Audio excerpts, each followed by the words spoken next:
오늘은 느헤미야 강의 7번째 시간입니다. 오늘의 말씀의 주제는 사탄의 전략을 알고 이기는 방법에 대하여 말씀을 전해드리겠습니다. 무너진 성벽을 재건축하는 것이 쉽지 않은 것처럼 무너진 신앙을 다시 세우는 것도 결코 쉬운 일은 아닌 것입니다. 왜냐하면 느헤미야가 예루살렘 성벽을 중수할 때 외부 세력과 그리고 내부 세력의 반대가 있었던 것처럼 오늘날도 사탄의 방해 역사 때문에 그런 것입니다. 지금도 사탄은 하나님을 믿는 일과 하나님의 일을 멈추게 하려고 여러 가지 방법을 다 동원하고 있습니다. 이미 우리가 느헤미야 말씀을 살펴본 대로 4장에서는 열심히 성벽을 재건축하고 있는 사람들을 비웃었고 곧 공격하겠다는 말을 함으로써 두려움을 그들의 마음속에 주었고, 그리고 5장에서는 내부의 갈등을 조장해서 분쟁을 일으키려고 했던 것입니다. 그리고 오늘 느헤미야 6장의 말씀에는 4가지 음모가 나옵니다. 이 4가지 음모를 통해서 결국은 예루살렘 성벽 재건 공사를 멈추게 하려고 했던 이 모습들은 오늘날 사탄이 우리에게 역사하는 것과 같은 것입니다.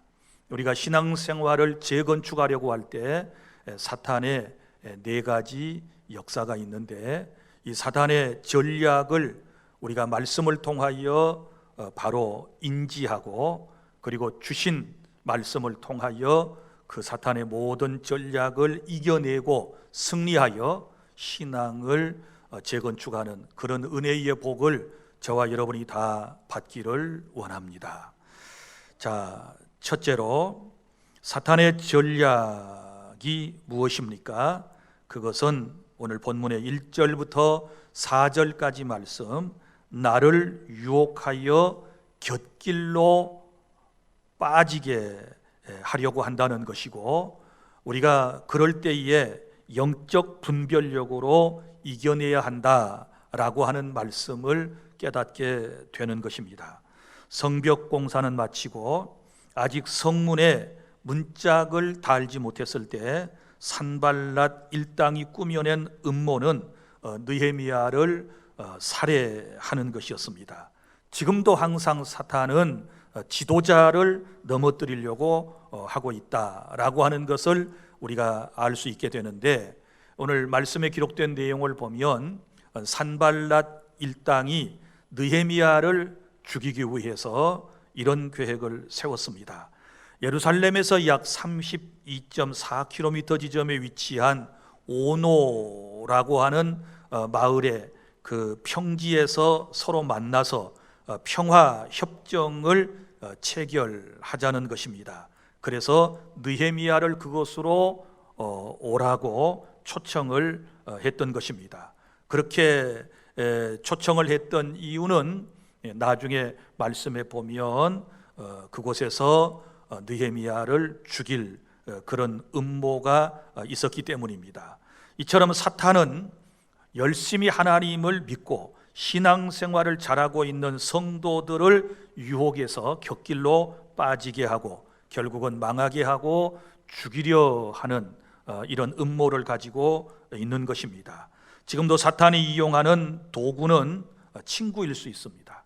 친구를 통하여 죽음의 자리로 불러낼 수도 있고, 또 혹은 여러분이 좋아하는 어떤 운동이라든지 취미생활이라든지 이런 것들을 도구로 해서 여러분들을 죽음의 자리로 불러낼 수도 있고, 또 세상의 어떤 조직이나 단체를 사용해서 그곳으로 여러분들을 부를 수도 있는 것입니다. 그러나 느헤미야는 그 오노라고 하는 평지에서 산발랏 일당이 만나자, 회담을 하자라고 했을 때 그들의 속셈을 알아차린 것입니다. 자기 자신을 그곳으로 유인해서 죽이려고 하는 계획을 그는 곧장 알아차렸던 것입니다. 어떻게 알아차릴 수 있었을까요? 그것은 하나님이 주신 지혜 때문이었습니다. 하나님이 그에게 분별력을 주셨기 때문입니다. 그런데 이 분별력은 어떻게 해서 생겼을까요? 늘 그가 기도하는 사람이었기 때문에 하나님께서 그에게 사태를 분별하는 지혜를 주신 것입니다. 그래서 그는 그 지혜로 이제 그 자리에 나아가지 않게 된 것이지요. 왜냐하면 나아가면 그곳에서 죽는다는 것을 느헤미야는 알고 있었기 때문입니다. 그래서 거절을 합니다. 3절 말씀에 보면 그가 이렇게 말합니다. 내가 이제 큰 역사를 하니 내려가지 못하겠다. 이렇게 거절을 합니다. 여기서 말하는 큰 역사는 무엇일까요? 예루살렘 성벽을 재건축하는 이 역사가 바로 큰 역사인 것이지요. 그러니까 이 일을 하다가 나는 내려갈 수 없다. 그래서 어찌 역사를 중지하게 하고 너희에게 내려가겠느냐? 내가 당신들을 만나기 위해서 오노 평지로 나가게 되면 이 일은 중지가 돼야 되는데 이 일은 지금 중지할 상황이 아니라는 것입니다. 하루속히 지금 성벽 재건 공사를 끝내고 그 다음에 성문에 문짝을 달고 그 성 안의 백성들로 하여금 평화와 안정을 누리도록 하는 것이 그의 사역의 목적이었거든요. 그런데 그런 일을 뒤로 하고 그 자리에 나아갈 수 없다라고 거절을 했던 것입니다. 사랑하는 주 안의 성도 여러분, 사탄은 나를 유혹하여 여러 가지 방법을 통하여 곁길로 빠지게 하려고 하고 있습니다. 특별히 우리를 불러내는 것입니다. 그럴 때 여러분은 잘 분별하셔야 돼요. 내가 나갈 자리가, 지금 초청을 받은 자리가 살 자리인가 죽을 자리인가, 내게 유익을 줄 자리인가 나를 망하게 할 자리인가를 잘 분별해야 되는 거예요. 그런데 느헤미야는 그 자리가 죽을 자리라고 하는 것을 알았기 때문에 그는 그곳에 나가지 않았던 것입니다. 이것은 분별력이 필요하다고 말씀을 드렸습니다.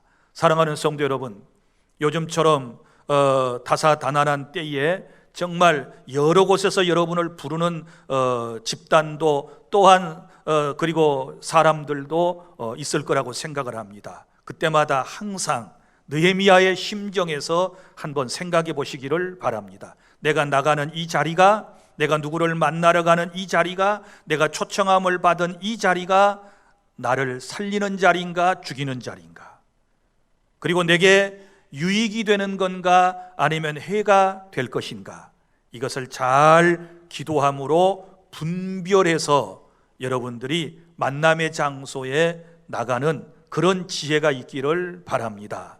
그리고 둘째는 5절부터 9절까지 말씀입니다. 사탄이 나를 비방하여 낙심하게 만들 때 그때 우리 어떻게 할 것인가? 그때는 담대함으로 이겨내실 수 있기를 바랍니다. 자, 여기 느헤미야가 그들의 속셈을 알아차리고 회담을 거절하고 난 이후에 산발랏 일당은 자신들의 계획을 결코 포기하지 않습니다. 그래서 이번에는 소문을 퍼뜨리는 겁니다. 잘못된 소문, 자신들이 만들어낸 소문을 퍼뜨려서 곧 유언비어로 느헤미야를 넘어뜨리려고 했었다라고 하는 것입니다. 그러나 느헤미야는 담대하게 그것을 이제 물리치는 것입니다. 자, 그들이 네 번째 편지까지는 봉인된 편지를 보냈었습니다. 그러니까 봉인된 편지라고 하는 것은 두루마리 같은데 편지글을 쓰고 그 다음에 밀랍으로 봉인을 한다든지 여러 가지 방법으로 봉인을 한 다음에 보냈었는데, 네 번씩이나 보냈는데도 첫 번째 전략에서 실패를 했잖아요. 그래서 이제 다섯 번째 전략에서는 아예 편지를 봉인하지 않은 채로 느헤미야에게 보냈다. 이건 왜 그럴까요? 의도적으로 그런 것이지요. 그 편지를 가지고 가는 사람도 읽어볼 수 있고, 또 가다가 누구에겐가도 보여줄 수 있고, 아무에게나도 공개할 수 있다는 생각을 한 것입니다. 자, 그런데 이제 결국은 그렇게 했던 이유는 그것을 보는 사람들로 하여금 두려움을 느끼게 하려고 했었다라고 하는 것을 지금 말씀을 하고 있는데, 여기 헛소문의 내용이 뭘까요? 그 편지 속에는 두 개의 헛소문이 있었습니다. 헛소문의 내용 6절에 보면 이런 내용이지요. 총독 느헤미야가 예루살렘 성벽을 중수하는 것은 페르시아 왕을 모반해서 자기가 왕이 되려고 한다. 그러니까 지금 예루살렘 성벽을 재건축하는 것은 이건 역적 행위이다. 이렇게 지금 거짓 소문을 퍼뜨리고 있는 것입니다. 여러분, 우리가 분명히 아는 것은 느헤미야는 예루살렘 성벽을 재건축하는 것이 자기가 왕이 되려고 그러는 것이 아니고, 자기 백성들, 유다 자기 동족들이 그 성 안에서 평화스럽고 안정된 삶을 살게 하기 위해서 그런 총독의 자격으로 지금 조국 땅에 돌아와서 성벽 재건 공사를 하고 있지 않았겠습니까? 그런데 사탄은 없는 말을 이처럼 지어내서 거짓된 소문을 퍼뜨려 가지고 사람을 낙심하게 만드는 것입니다. 그리고 또 하나의 거짓된 소문이 무엇입니까? 7절에 나오지요. 느헤미야가 선지자 한 명을 세워가지고 예루살렘 왕은 느헤미야라고 선전을 하고 다니도록 만들었다라고 하는 내용이 7절에 보면 나옵니다. 여러분, 언제 느헤미야가 선지자 한 명을 시켜가지고 예루살렘의 왕은 자신이라고 선전을 하라고 한 적이 있습니까? 결코 그런 적이 없었습니다. 자, 그러면 이런 출처가 불분명한 소문과 지어낸 거짓말로 사탄의 공격을 받게 되었을 때, 그때 우리는 어떻게 해야 할까요? 자신의 진실을 입증해 줄 사람마저 없을 때 어떻게 해야 하겠습니까? 자, 느헤미야처럼 하면 돼요. 첫째는 담대함과 떳떳함으로 정면을 돌파해야 한다. 내가 그런 사실이 없으면 하나님 앞에 내가 정말 진실하다면 떳떳함과 담대함으로 정면 돌파를 해야 되는데, 여기 8절에 보면 네가 말한 바 이런 없는 일이요, 이런 결코 없는 일이요, 네 마음에서부터 지어낸 일이다 라고 그는 분명하게 자기의 입장을 얘기하는 것을 볼 수 있습니다. 그뿐만 아니라 9절에 보면, 자, 이러한 비방을 그는 극복하기 위해서 어떻게 합니까? 하나님을 바라보며 기도하는 모습을 볼 수 있습니다. 자, 9절 말씀에 보면 이는 그들이 다 우리를 두렵게 하고자 하여 말하기를 그들의 손이 피곤하여 역사를 중지하고 이루지 못하리라 함이라. 이제 내 손을 힘있게 하옵소서 하였노라. 이렇게 고백을 하고 있지 않습니까? 자, 이 사람들이 이렇게 거짓말을 지어내가지고 거짓 소문을 자꾸 퍼뜨리는 것은 일하는 유대인들을 다 두렵게 하고자 하는 것이었다. 그럼 두려우면 그 뒤에 뭐가 따라와요? 그 손이 피곤하여 역사를 중지하고 낙심케 되어서 열심히 하던 일, 예루살렘 성벽을 재건축하는 일을 중지하고 결국은 완성하지 못하게 하려고 그랬다라고 하는 것을 느헤미야는 지금 알고 있는 것입니다. 그래서 기도했습니다. 이제 내 손을 힘있게 하옵소서 하였노라. 할렐루야. 여기 손을 힘있게 해달라는 말씀은 낙심하지 말고, 비방을 당할 때에 헛소문, 뜬소문으로 인하여 공격을 받을 때 낙심하지 말고 새 힘을 얻어서 귀한 사명을 감당해야 된다라고 하는 메시지를 우리에게 지금 전해주고 있다는 사실을 믿으시기를 바랍니다. 그래서 누군가가 나를 비방하여 낙심하게 만들 때 담대함과 기도로 꼭 이겨내는 저와 여러분이 될 수 있기를 바랍니다.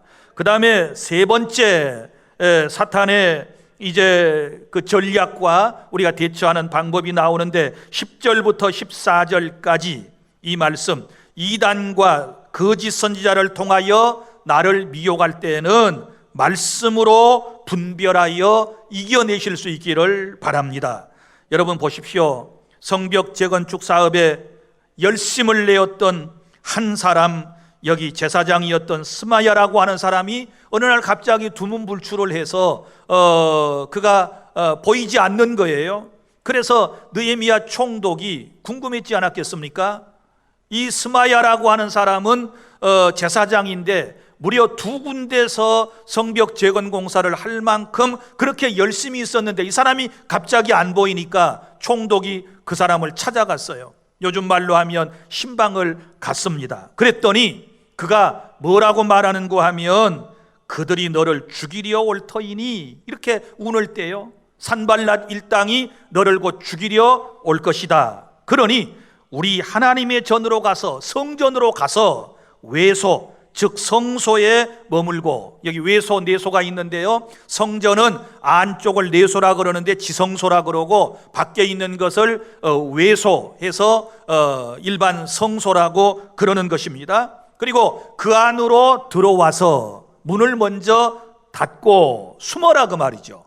왜냐하면 저들이 반드시 밤에 와서 너를 죽일 것이다 라고 이렇게 얘기를 해줘요. 그런데 이것은 그냥 얘기가 아니라 지금 예언을 해준답시고 지금 이렇게 얘기하는 거예요. 누가? 제사장이. 자, 여러분 같으면 어찌하겠습니까? 이 말을 들으면 얼마나 겁이 납니까? 제사장이 예언을 해줬단 말이에요. 오늘 밤에 너 공격당하여 죽을 수 있으니까 빨리 성전 안으로 피하여 문을 닫아라. 그리고 숨어 있어라. 그래야 살 것이다. 이렇게 말했을 때 느헤미야는 두 가지 이유를 들어서 거절을 먼저 하게 됩니다. 먼저는 나 같은 자가 어찌 도망하겠느냐. 오늘 본문의 11절에 보면 그렇게 말하고 있습니다. 나 같은 자가 어찌 도망하며, 이 말은 무슨 말인고 하면 자기의 신분이 지금 누구인가를 말하고 있습니다. 나 같은 자, 나는 총독인데 내 생명이 위태롭다고 해서 내가 하던 일을 멈추고 지금 어디로 도망가겠느냐? 그는 도망가지 않겠다는 것입니다. 페르시아 왕실로부터 임명을 받은 총독이 생명의 위협을 느낀다고 내가 몸을 숨길 수 있겠느냐? 그렇게 대답을 했습니다. 어떤 어려움이 와도 초연한 자세를 가진 느헤미야의 리더십을 우리는 배울 수 있는 것입니다. 그 다음에 또 하나는 나 같은 자가 했다가 나 같은 몸이면 그렇게 나와요. 말씀을 그 뒤에 바로 보세요. 11절에 나 같은 몸이면 누가 외소에 들어가서 생명을 보존하겠느냐? 나는 들어가지 않겠다. 이렇게 말하고 있는 것을 볼 수 있습니다. 자, 이 말은 무슨 말인고 하면 느헤미야가 하나님의 율법을 알고 있습니다. 하나님의 말씀을 따르고 있습니다. 왜냐하면 여러분, 성소라고 하는 곳에는 아무나 들어가서는 안 돼요. 거기는 제사장만 들어갈 수 있어요. 물론 사람이 생명의 위협을 느꼈을 때 율법에 보면 성소 안으로 뛰어 들어가서 제단에 뿔을 부여잡으면 산다라는 말씀이 있고, 구약에 보면 몇몇 사람들이 실제 그렇게 해서 살았던 일들이 있었습니다. 살았던 때가 있었습니다. 그러나 여러분, 그것은 특별한 경우였고 아무나 어느 때나 생명의 위협을 느낀다고 해서 그 성소 안에 들어가면 율법을 어긴 행위가 되기 때문에 그 사람은 죽는 것입니다. 이걸 알았기 때문에 나 같은 몸이면 누가 성소에 들어가서 외소에 들어가서 생명을 보존하겠느냐? 하나님의 말씀이 금하고 있는데 내가 살자고 그 안에 들어가겠느냐? 나는 그럴 수 없다. 이렇게 고백하고 있는 것입니다. 그리고 보세요. 이 사람들의 음모가 무엇이었습니까? 그렇게 해서 성소에 딱 들어와서 문까지 닫으라 그랬지요. 문을 닫으면 그 순간에 갇히는 신세가 될 것이고 그 안에서 느헤미야를 죽이려고 하는 계획을 지금 세우고 있었는데 이 모든 것들을 누가 얘기하고 있습니까? 선지자라고 하는 사람이 지금 이런 예언을 해주고 있는 겁니다. 마치 생각하는 것처럼, 마치 느헤미야를 보호해주는 것처럼 얘기하지만 나중에 보면 금방 나와요. 자, 이런 위기의 순간에 뭔가 이상하다라고 하는 것을 느헤미야는 여기서 느끼게 되는 것입니다. 왜요? 하나님의 말씀을 아는 사람이기 때문에. 성소로 도망오라, 성소 안으로 들어오라, 외소 안으로 들어오라, 이거 아닌데, 율법에서는 금하고 있는데 하고, 여기 말씀에 보면 12절에 깨달은 즉 그랬어요. 자, 이게 중요한 거예요. 여러분이 위기의 순간에 살 수도 있고 죽을 수도 있고 망할 수도 있고 여러분이 흥할 수도 있는 그 시점이 있다 그 말이지요. 그럴 때에 중요한 것은 뭐예요? 깨달아야 돼요. 깨달은 즉 그랬단 말이지요. 그러면 어떻게 깨달음이 오나요? 이미 알고 들은 말씀을 통하여 깨달음이 왔다 그 말이에요. 믿습니까? 그래서 지금 들어두는 모든 말씀은 여러분의 위기의 순간에 여러분을 살리는 말씀이 될 줄로 믿으시기를 바랍니다. 그래서 깨달은 즉, 이 깨달음은 누가 주셨을까요? 하나님이 기도하는 느헤미야에게 주신 거예요. 자, 12절 보세요. 하나님께서 보내신 바가 아니라 누가?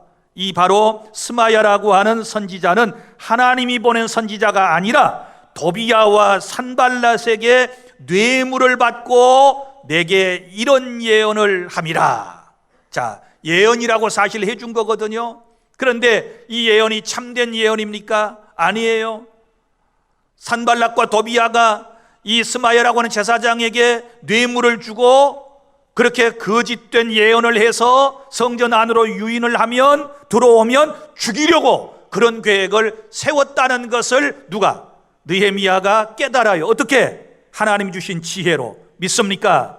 기도하는 사람은 순간순간 이런 번뜩이는 깨달음과 지혜가 생겨지게 될 줄로 믿으시기를 바랍니다. 그런데 13절 보세요. 그들이 뇌물을 준 까닭이 나옵니다. 뇌물을 준 까닭은 세 가지 이유 때문이었는데 13절 첫째, 나를 두렵게 하고. 자, 그러니까 이 거짓 선지자의 예언을 들을 때에 두려움이 생기지요. 왜? 오늘 저녁에 너 죽이려고 올 테니까 하나님이 온다고 그랬어. 그러니까 빨리 숨어. 이렇게 말할 때 첫 번째 두려움을 주는 것이고, 그 다음에 두 번째는 이렇게 말하죠. 이렇게 함으로 나를 범죄하게 하고, 이렇게 함으로 범죄하게 하고, 죄를 짓게 만들려는 목적이 있었단 말이죠. 여기서 말하는 죄는 뭐예요? 일반 사람이 들어가지 말아야 할 성소 안에 들어가는 죄를 짓게 만든다 그 말이죠. 이런 일이 있을 수 있습니다. 그 다음에 또 하나, 세 번째는 악한 말을 지어 나를 비방하려 함이었느니라. 자, 무슨 얘기입니까? 악한 말을 지어 느헤미야를 비방할 목적이 있었다는 것은 느헤미야가 이 사람의 거짓 선지자의 예언, 돈에 매수되어 가지고 지금 거짓말로 예언을 했는데 이 사람의 말을 듣고 성전 안에 들어가면 이제 어떤 소문이 퍼질까요? 느헤미야는 하나님의 율법을 무시한 총독이다. 성전 안에 들어갔다. 그러면 이스라엘 종교법에 의해서 그는 죽어야 되는 거예요. 그리고 사람들에게 비방거리가 되는 거예요. 이게 사탄이 다 꾸민 작전이었거든요. 자, 그래서 이거 잘 분별하는 것이 중요한 거예요.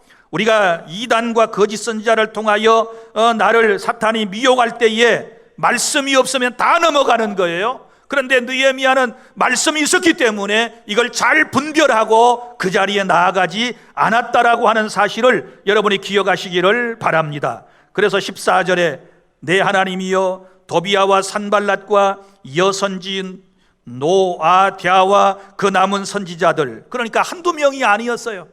한두 명이 아니었어요.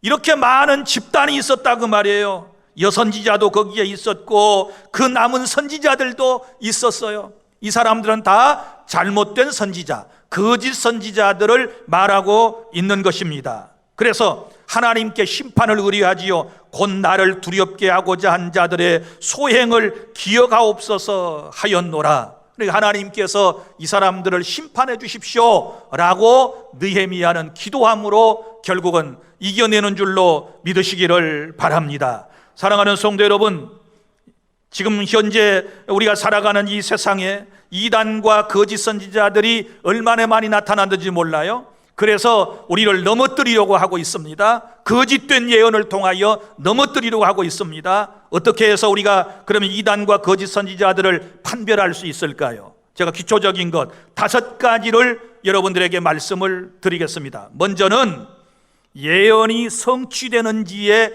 여부를 잘 살펴보시기를 바랍니다. 무슨 얘기인가 하면 누군가가 뭐 선지자라고 하면서 주의 종이라고 하면서 기도 많이 했다고 하면서 예언을 해주었는데 그 예언이 성취되었느냐 되지 않느냐, 이걸 여러분이 먼저 살펴보셔야 되는 거예요. 그런데 어떤 것은 맞았고 어떤 것은 맞지 않았다, 이제 이러면 헷갈리잖아요. 10개의 예언을 나한테 해주었는데 5개는 맞았고 5개는 틀렸다, 그러면 이제 분별하기가 힘들잖아요. 여러분 어떻게 생각하십니까?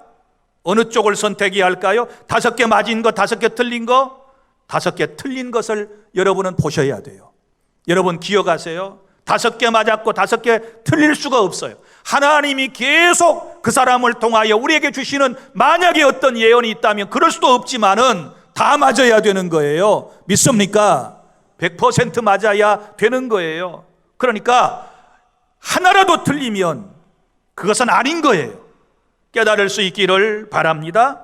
그 다음에 또 보세요. 금품을 두 번째는 요구하는지의 여부예요. 자, 예언을 해준다고 그러면서 기도해준다고 그러면서 은근히 금품을 요구할 수 있어요. 뭐 헌금을 해라, 감사 헌금을 해라, 선교 헌금을 해라, 뭐 해라 하면서 자꾸 돈을 은근히 직간접적으로 이렇게 요구하는 사람이 있다면 그건 잘못된 거예요. 우리 주님은 우리에게 말씀하셨습니다. 거저 받았으니 거저 주어라. 믿습니까? 거저 받았으니 거저 주어라, 이렇게 말씀을 했어요. 조금이라도 뭔가를 바라는 기색이 있다면 그건 잘못된 선지자예요. 그건 이단이에요. 깨달을 수 있기를 바랍니다. 내가 혹여 기도로 도움을 받았을 때 감사해서라도 뭔가 사례를 하려고 할 때 손사래를 치는 사람이 진짜이지, 그걸 또 낼름 받는다, 그것도 옳지 않은 거예요. 깨달을 수 있기를 바랍니다. 그 다음에 세 번째는 누구의 이름으로 예언을 했느냐라고 하는 것을 여러분이 잘 판별을 하셔야 하는 것입니다. 누구의 이름으로. 그런데 이것도 조심해야 돼요. 많은 거짓 선지자들과 이단들이 똑같이 예수의 이름으로 하나님의 이름을 빙자하여 하고 있기 때문에 여러분이 정신을 똑바로 차리지 아니하면 안 되는 것입니다. 예레미야서에 보면 거짓 선지자들도 여호와의 이름을 빙자하여 예언을 했다, 여호와의 이름으로 예언을 했다. 또 예수님께서도 우리에게 이렇게 말씀하셨어요. 거짓 선지자들이 주의 이름으로 귀신을 쫓아내고 주의 이름으로 선지자 노릇도 했다, 이런 말씀들이 나오지 않습니까? 이럴 때에 더욱 잘 분별하려면 여러분이 그 다음 단계를 잘 살펴봐야 돼요. 자, 그래서 네 번째는 예언의 내용이 하나님의 말씀과 일치하는가 일치하지 않는가, 이걸 따져봐야 돼요. 자, 진정한 예언이라면 요한계시록 1장 3절 이 예언의 말씀을 읽는 자와 듣는 자들과 그 가운데 기록한 것을 지키는 자들은 복이 있나니, 또 베드로 전후서에 이 예언을 사사로이 풀지 말고 할 때 이 예언은 곧 하나님의 말씀이고 기록된 말씀이거든요. 그러니까 이미 하나님은 우리에게 주시고자 하는 모든 말씀을 신구약 성경 66권에 완벽하게 충족하게 우리에게 말씀을 다 기록해 주신 줄로 믿으시기를 바랍니다. 믿습니까? 그래서 누군가의 얘기를 들을 때에 이게 하나님의 말씀과 맞느냐 맞지 않느냐, 하나님의 말씀에 있느냐 없느냐, 이걸 이제 따져보아야 되는 것입니다. 그러려면 여러분이 하나님의 말씀을 잘 듣고 또 열심히 읽고 성경 공부를 잘해야 되고 성경을 사사로이 풀지 말고 성령의 감동을 받고 우리가 하나님의 말씀을 잘 이해하는 이런 훈련을 받아야 될 줄로 믿으시기를 바랍니다.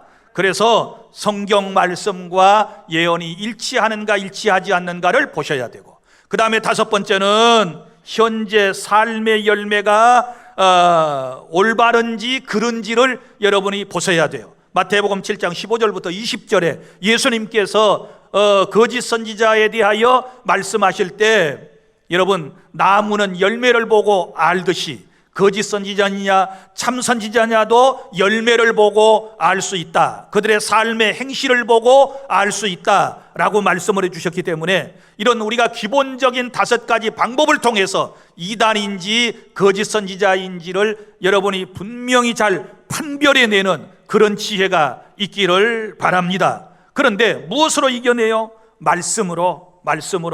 느헤미야는 하나님의 말씀으로 여러분 이런 미혹을 물리쳤어요. 만약에 느헤미야가 말씀이 없어서 성전에 들어갔으면 죽는 거예요. 그런데 말씀이 그를 살린 거예요. 믿습니까? 설교 잘 들으셔야 돼요. 말씀 잘 통독하셔야 돼요. 바로 깨달으셔야 돼요. 그래야 위기의 순간에 여러분이 살 수 있는 줄로 믿으시기를 바랍니다. 지금 혹여 위기의 순간에 있는 분들, 생사의 가름길에 있을 수도 있습니다. 오늘 말씀으로 여러분 현재 상황을 잘 판단해 보시기를 바랍니다. 그 다음에 이제 우리가 오늘 말씀을 통하여 깨달아야 할 것은 네 번째, 15절부터 19절까지 말씀입니다. 내 생활 속에 사탄의 역사가 계속될 때 그때는 어떻게 이길 것인가? 깨어있는 신앙생활로 승리할 수 있기를 바랍니다. 여러분 보십시오. 사탄의 집요하고도 끈질긴 음모와 회방 가운데서도 150여 년 동안 회파되어 있었던 예루살렘 성벽 재건축 공사가 52일 만에 드디어 끝이 났다라고 하는 것을 15절에 말씀을 하고 있습니다. 그런데 이제 성벽 재건 공사가 끝났지만 그 이후에도 계속해서 사탄의 역사는 계속되고 있다. 이 방해하는 세력들의 역사는 계속되고 있다는 것을 우리에게 보여주고 있습니다. 16절, 우리의 모든 대적과 주위에 있는 이방 족속들이 이를 듣고 다 두려워하여 크게 낙담하였으니 그들이 우리 하나님께서 이 역사를 이루신 것을 알미니라.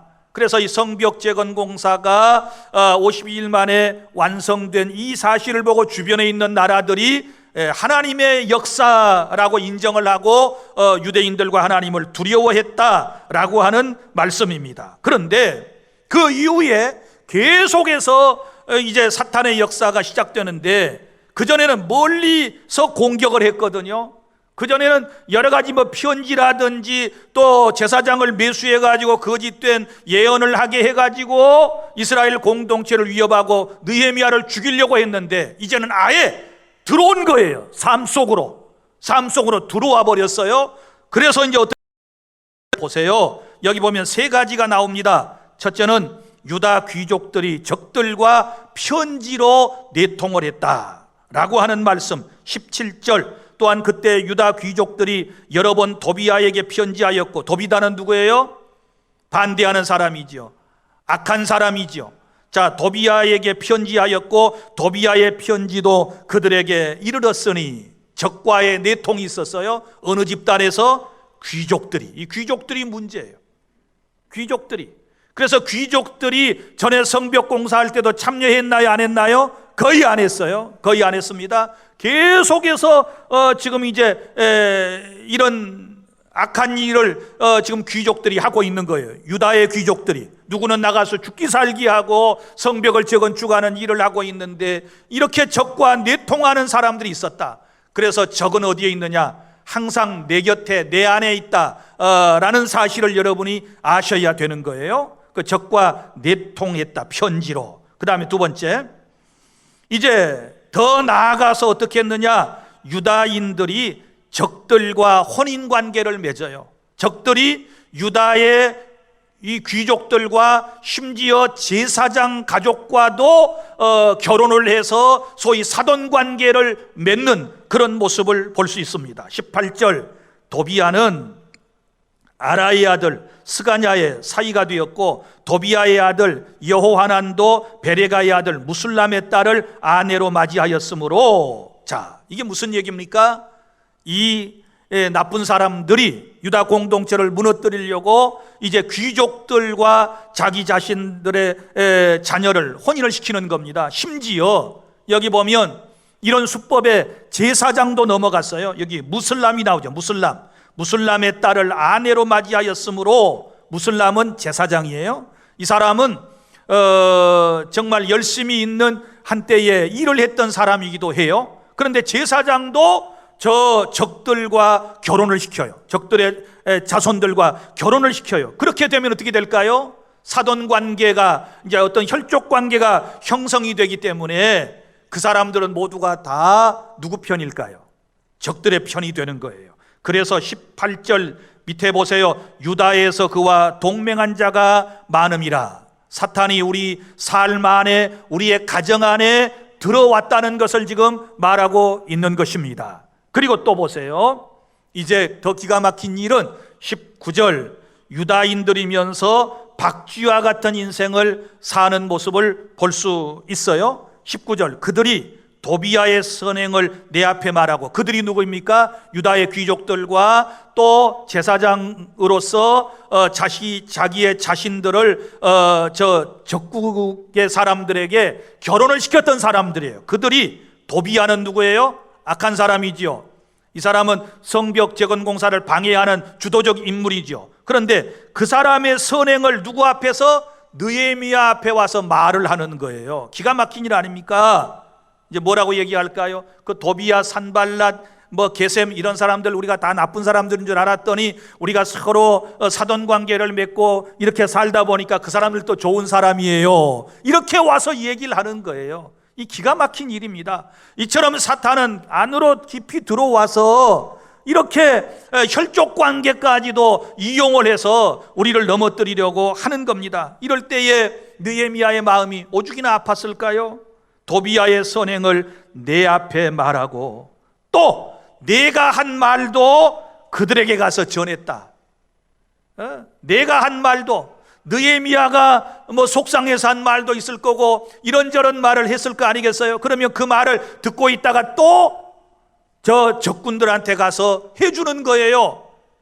자, 그래서 도비야가 내게 편지하여 나를 두렵게 하고자 하였느니라. 이런 사람들, 여러분, 사탄은 이렇게 중립적인 사람을 항상 이용한다는 것을 아셔야 돼요. 여러분, 그리스도 안에 서든지, 여러분이 주님 밖에 나가서 마음대로 살든지, 성령으로 살든지, 악한 영을 따라 살든지 여러분이 결정을 하셔야 돼요. 우리는 하나님 편에 서야 될 줄 믿습니다. 우리는 말씀 편에 서야 될 줄로 믿습니다. 우리는 진리 가운데 서야 될 줄로 믿으시기를 바랍니다. 이것도 아니고 저것도 아닌 박쥐와 같은 이런 삶을 살아서는 안 되는 것입니다. 여러분, 이럴 때 우리가 어떻게 물리칠 수 있을까요?